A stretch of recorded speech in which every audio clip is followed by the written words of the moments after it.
नमस्कार सर्वांना. माय मराठी या मराठी चॅनलमध्ये तुम्हा सर्वांचं मनापासून स्वागत आहे. तर आज आपण श्यामची आई या पुस्तकातील रात्र पहिली सावित्री व्रताला आपण सुरुवात करणार आहोत. आश्रमातील प्रार्थना झाली. सारे सोबती सभोवती मंडलाकार बसले होते. श्यामच्या मुखचंद्राकडे सर्वांचे डोळे लागले होते. तो भातृसंग म्हणजे एक अपूर्व दृश्य होते. वाळवंटातील झरा अधिकच सुंदर व पवित्र वाटतो. अंधारात एक किरणही आशा देतो. सध्याच्या निष्प्रेम काळामध्ये मला काय त्याचे अशा काळात असे प्रेमळ संग म्हणजे परम आशा होय. त्या भातृसंगातील प्रेमासारखे प्रेम अन्यत्र क्वचितच पाहावयास सापडले असते. तो आश्रम म्हणजे त्या गावातील जीवनाला साचीव, जीवनाला स्वच्छ ठेवणारा जिवंत व पवित्र झरा होय. गावात सर्वत्र शांतता होती. आकाशात शांतता होती. काही बैलांच्या गळ्यातील घंटांचा गोड आवाज दुरून ऐकू येत होता. वारा मात्र स्वस्थ नव्हता. तो त्रिभुवन मंदिराला सारखं प्रदक्षिणा घालीत होता. आपली अखंड प्रार्थना गुणगुणत होता. श्यामने सुरुवात केली. माझ्या आईचे माहेर फार श्रीमंत नव्हते, तरी सुखी होते. माहेरी खाण्यापिण्याची ददात नव्हती. माझ्या आईचे माहेर गावातच होते. माझ्या आईचे वडील फार कर्मठ व धर्मनिष्ठ होते. माझी आई सर्व भावंडात मोठी होती. माझ्या आईवर तिच्या आईवडिलांचे फार प्रेम होते. माझ्या आईला माहेरी कोणी आवडी म्हणत, कोणी बयो म्हणत. आवडी खरेच लहानपणापासून ती सर्वांना आवडत असे. बयो खरेच ती जगाची बयो होती, आई होती. माहेरची गडी माणसे कांडपिणी पुढे मोठेपणीही जेव्हा माझ्या आईला बयो म्हणून हाक मारीत, तेव्हा ती हाक किती गोड वाटे म्हणून सांगू. ती हाक मारण्यात असलेला जिव्हाळा हृदयालाच कळे. माझ्या आईला 2 भाऊ व 1 बहीण होती. माझ्या आईची आई अत्यंत नियमित व दक्ष होती. तिच्या घरातील भांडी आरशाप्रमाणे स्वच्छ असत. माझ्या आईचे लग्न लहानपणीच झाले होते. सासर श्रीमंत होते. सासरची मंडळी गावात सरदार म्हणून मानली जात. निदान ते तरी स्वतःला तसे समजत. आईच्या अंगावर सोन्या मोत्याचे दागिने होते. पोत, पेट्या, सरी, वाकी, गोडतोडे सारे काही होते. भरल्या घरात, भरल्या गोकुळात ती पडली होती. सासरी आल्यावर तिचे नाव यशोदा ठेवण्यात आले होते. सासरी ती लहानाची मोठी होत होती. कशाला तोटा नव्हता. चांगले ल्यायला, चांगले खायला होते. एकत्र घरात कामही भरपूर असे. उत्साही परिस्थितीत सहानुभूतीच्या वातावरणात काम करावयास मनुष्य कंटाळत नाही. उलट 4 धंदे करण्यात धन्यता व आनंद मानतो. मित्रांनो, माझ्या वडिलांच्या अंगावर ते वयाने 17-18 वर्षाचे झाले नाहीत तोच सारी जबाबदारी पडली होती. कारण आजोबा थकले होते. वडीलच सारा कारभार पाहू लागले. देवघेव तेच पाहत. आम्ही आमच्या वडिलांस भाऊ म्हणत असू व लोक त्यांना भाऊराव असे म्हणत. आजूबाजूच्या खेड्यातील लोक आम्हाला खोत म्हणून संबोधित. खोत म्हणजे काय? भिकाने प्रश्न विचारला. श्याम म्हणाला, खोत म्हणजे गावचा ठरीव शेतसारा वसूल करून सरकारकडे पाठवणारा बिनपगारी दलाल. त्याला काही मिळत नाही का? रामने विचारले. हो, मिळते तर. सरकारी शेतसाऱ्याच्या जवळजवळ 1/4 हिस्सा खोताला फायदा असतो. खोत गावातील पिकाची आभावणी करतो, पिकांचा अंदाज करतो. याला पीक धरणे असे म्हणतात. एखाद्या शेतात पीक चांगले नसले तरी चांगले लावतात. लोकांनी वसूल दिला नाही तर सरकारी मदत मिळते व मग जप्ती प्रकरणे होतात. ठरल्या वेळी खोताने शेतकऱ्याचे हप्ते वसूल आला नसला तरी पदरचेच पैसे देऊन भरलेच पाहिजेत. आमच्या वऱ्हाड नागपुराकडे मालगुजर असतात. तसाच प्रकार दिसतो. भिका म्हणाला. गोविंदा उत्कंठतेने म्हणाला, पुरे ते आता तुम्ही पुढे सांगा. श्यामने पुन्हा गोष्टीला सुरुवात केली. आम्ही वडवली गावची खोत होतो. त्या वडवली गावात आमची खूप मोठी बाग होती. धोधो पाणी वाहत असे. दांड बांधून दुरून पाणी आणले होते. ते उंचावरून पडत असे. बागेत केळी, पोफळी, अननस लावलेले होते. निरनिराळ्या जातीची फणसाची झाडे होती. कापे, बरके, अर्ध कापे. तुम्ही कोकणात याल तेव्हा हे सारे प्रकार तुम्हास मी दाखवीन. ती बाग म्हणजे आमचे वैभव, आमचे भाग्य असे म्हणत. परंतु गड्यांनो, ते आमचे वैभव नसून आमचे पाप होते. पाप क्षणभर हसते व कायमचे रडत बसते. पाप थोडा वेळ डोके वर करते परंतु कायमचे धुळीत मिळते. पापाला तात्पुरता मान, तात्पुरते स्थान. जगात सद्गुणच शुक्राच्या ताऱ्याप्रमाणे शांत व स्थिर सदैव तळपत राहतात. खोताने वाटेल त्याला कामाला बोलावले तर गेले पाहिजे, नाहीतर खोताचा रोष व्हायचा. गावातील कष्टाळू बायका माणसांनी वांगी लावावी, मिरच्या कराव्या, कणगरे, करिंदे, रताळी लावावी, भोपळे, कलिंगडे यांची वेल लावली, परंतु या सर्वांवर खोताची नजर असायची. खरोखर या जगात दुसऱ्याच्या श्रमावर जगणे यासारखे दुसरे पाप नाही. दुसऱ्याला राबवून, रात्रंदिवस श्रमवून, त्यांना तुच्छ मानून आपण गाद्यगिरद्यांवर लोळावे यासारखे अश्रम्य अपराध नाही. माझ्या आईच्या अंगखांद्यावर जे दागिने होते ते कुठून आले? पाणीदार मोत्यांची नथ. खेड्यातील गरीब बायकांच्या डोळ्यातील मोत्यासारख्या मुलांच्या अश्रूची ती बनलेली होती. त्या गरीब लोकांच्या सोन्यासारख्या मुलांच्या तोंडावरील हास्य व अंगावरील बाळसे आणि तजेला हिरावून आणून माझ्या आईला सोन्याचे गोठतोडे करण्यात आले होते. हे सत्य परमेश्वराला माझ्या आईला पटवून द्यावायचे होते. तो माझ्या आईला जागे करणार होता.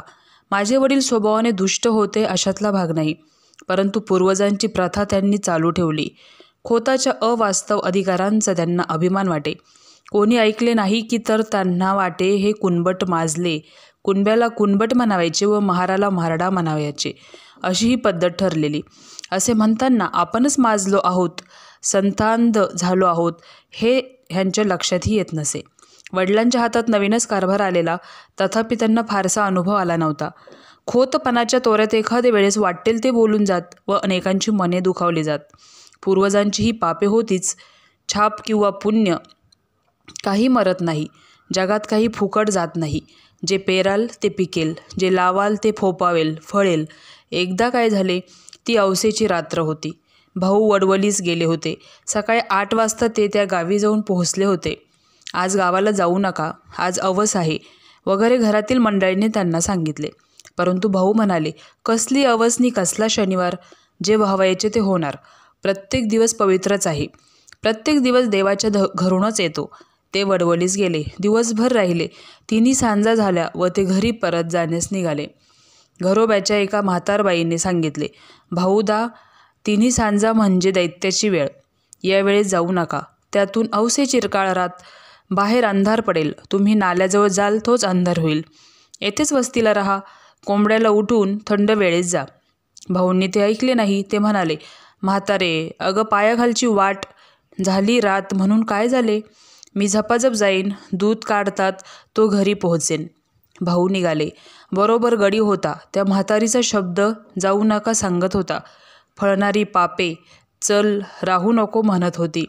गावातील लोकांनी निरोप दिला. एक जण भेसूर हसला. काहींनी एकमेकांकडे पाहिले. भाऊ व गडी निघाले. अंधार पडू लागला. परमेश्वराचे, संतांचे व सतीचे अश्रू चमकू लागले.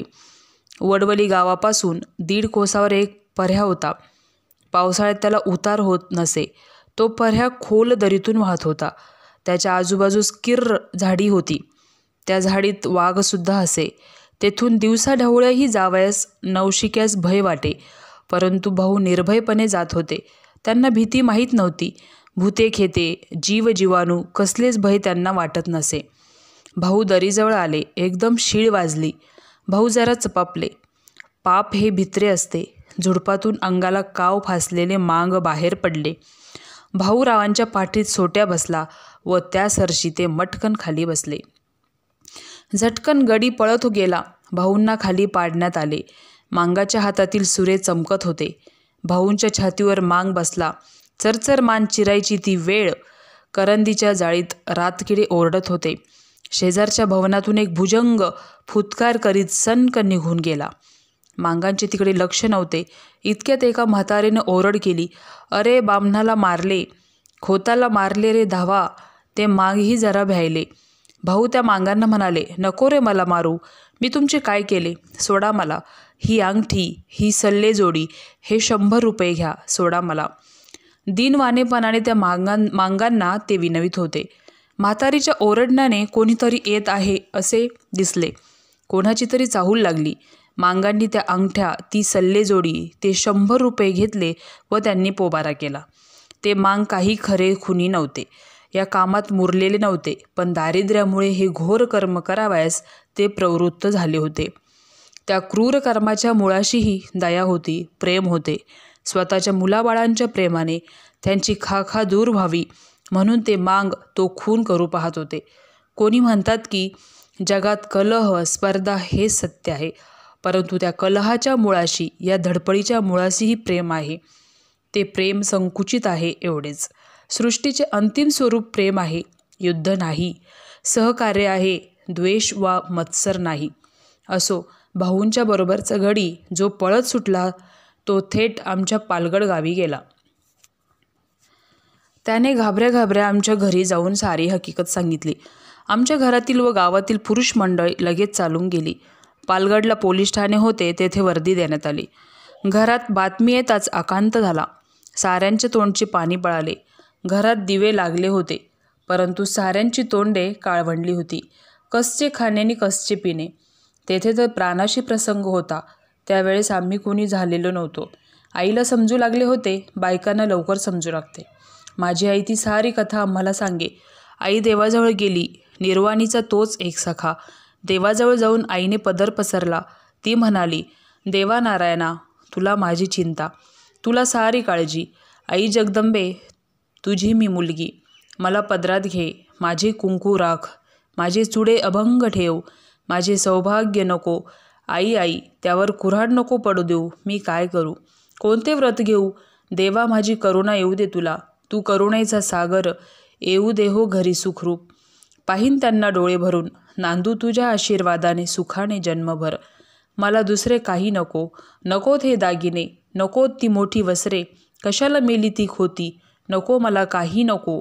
पती हाच माझा दागिना. तेवढा दे देवा. असे म्हणून आई विनवू लागली, रडू लागली. आईने देवाला आळविले, प्रार्थिले, परंतु नुसती प्रार्थना काय कामाची? प्रत्येक गोष्टीत त्याग पाहिजे, व्रत पाहिजे. माझ्या आईने या रात्री सावित्रीचे व्रत घेतले. मित्रांनो, जीवनाच्या कठीण प्रसंगी धीर द्यावयास भारताच्या इतिहासात कितीतरी दिव्य स्त्री पुरुष रत्ने आहेत. राम आहे, हरिश्चंद्र आहे, सीता आहे, सावित्री आहे. तुम्ही इतिहासात लिहा किंवा लिहू नका, सावित्री अमर आहे. स्त्रियांना सदैव ती धीर देईल, मृत्यूशी झगडण्याचे धैर्य देईल. मनुष्याचा पवित्र व निर्मळ निश्चय मरणाजवळ झगडण्यासही बळ देत असतो. माझ्या आईचे सौभाग्य आले. भाऊ घरी आले. त्या वर्षापासून आई सावित्रीचे व्रत करी. दरवर्षी ज्येष्ठी पुनव येण्याच्या आधी 2 दिवस ती उपवासास सुरुवात करी. घेतलेले व्रत कधी सोडता येत नाही. या व्रतात वटपूजा करावायची असते. आकाशाला कवटाळू पाहणारे चिरंजीव अक्षय वटाची पूजा करून अक्षय सौभाग्य मिळवायचे. वटवृक्षाप्रमाणे कुळ वाढो, ते जगाला छाया देव, आधार देव. वटवृक्ष उंच वर जाऊन जणू शरीराने देवाच्या पायाला स्पर्श करतो, त्याप्रमाणे कुळालाही वर जाण्याची, उन्नत होण्याची सदैव इच्छा असो. वटवृक्षास अनेक पारंब्या व तणावे फुटतात, त्याप्रमाणेच कुळ विस्तार हो व कुळाला बळकटी येऊ. या व अशा शेकडो भावना या वटपूजेने कळत व नकळत बायकांच्या जीवनात येत असतील. सावित्री व्रताचे दिवस जवळ येत चालले म्हणजे माझी आई गंभीर होत असे. मी त्यासंबंधीचीच एक आठवण सांगणार आहे. आतापर्यंतची ही प्रस्तावनाच होती. त्यावेळेस मी 8-9 वर्षाचा असेन. सावित्री व्रताला आरंभ होणार होता. माझी आई हिवतापाने आजारी होती. हिवताप सारखा तिच्या पाठीस लागला होता. या व्रतात 3 दिवस वडाला 108 प्रदक्षिणा घालावायच्या असतात. आईला जरा चालले तरी घेरी येत होती. आईने श्याम अशी हाक मारली. मी आईजवळ गेलो व विचारले, काय आई, काय होते? पाय का चेपू? आई म्हणाली, पाय नको रे चेपायला. मेले रोज चेपायचे तरी किती? तू सुद्धा कंटाळला असशील हो, पण मी तरी काय करू? आईचे ते करुण शब्द ऐकून मला वाईट वाटले. मी रडू लागलो. आई पुन्हा म्हणाली, श्याम, तू दिवसभर काम करून दमतोस हो, पण उद्यापासून तुला आणखी एक काम 3 दिवस करायला सांगणार आहे. करशील ना तू बाळ? कोणते काम? आई, मी कधीतरी नाही म्हटले आहे का? मी म्हटले. आई गैवरून म्हणाली, नाही, तू कधीसुद्धा नाही म्हणत नाहीस. हे बघ, उद्यापासून वटसावित्रीचे व्रत सुरू होईल. मला वडाला 108 प्रदक्षिणा घालता येणार नाहीत. मला भोवळ येईल. कशी तरी पारावर तुझा हात धरून जाईन, पूजा करीन, 3 प्रदक्षिणा घालीन. बाकीच्या प्रदक्षिणा तू घाल हो बाळ. असे म्हणून आईने माझा हात आपल्या हातात घेतला. प्रेमळ व करुण अशा दृष्टीने तिने माझ्याकडे पाहिले. आई, माझ्या प्रदक्षिणा कशा चालतील? मी विचारले. चालतील हो बाळ, देवाला डोळे आहेत. देव काही मेला नाही. त्याला सारे समजते, कळते. तू म्हणजे मीच नाही का? अरे तू माझ्या पोटाचा गोळा, माझाच जणू भाग, माझेच तू रूप. तू प्रदक्षिणा घालशील त्या माझ्याच होतील. मी दुबळी आजारी आहे हे देवाला माहीत आहे, आई म्हणाली. पण मला बायका हसतील, मी नाही जाणार वडावर. शाळेत जाणारी मुले बघतील व शाळेत आहारे बायको असे म्हणून माझी फजिती करतील. मला लाज वाटते, मी नाही जाणार. शिवाय शाळा बुडेल, मास्तर रागावतील, अशा अनेक सबबी मी सांगू लागलो. आईची म्लान मुद्रा खिन्न झाली. ती म्हणाली, श्याम, आईचे काम करावेस कसली रे लाज? हे देवाचे काम. ते करीत असता तुला कोणी हसले तर ते वेडेच ठरतील. देवाचे काम करावयास लाजू नये. पाप करावयास माणसाने लाजावे. श्याम, त्या दिवशी चुलीमागचा खोबऱ्याचा तुकडा घेऊन तू खाल्लास. मी बघितले पण बोलले नाही. जाऊ दे, मुलाची जात आहे. परंतु त्यावेळेस तुला लाज नाही वाटली आणि आता देवाचे काम करावयास तुला लाज वाटते का रे? मग तो भक्तिविजय कशाला वाचतोस? तो पांडव प्रताप कशाला वाचतोस? तुझा आवडता श्रीकृष्ण घोडे हाकी, धर्माघरची उष्टी काढी, काम करावयास, प्रदक्षिणा घालाव्यास तुला लाज वाटते का? नसलाच जाणार तर मी जाईन हो. येऊन जाऊन काय होईल? मी भोवळ येऊन पडेन, मरेन, सुटेन एकदाची. देवाजवळ तरी जाईन. परंतु श्याम, तुमच्यासाठीच जगते रे. असे म्हणून आईने डोळ्यांना पदर लावला. आईचे शब्द माझ्या मनात खोल गेले.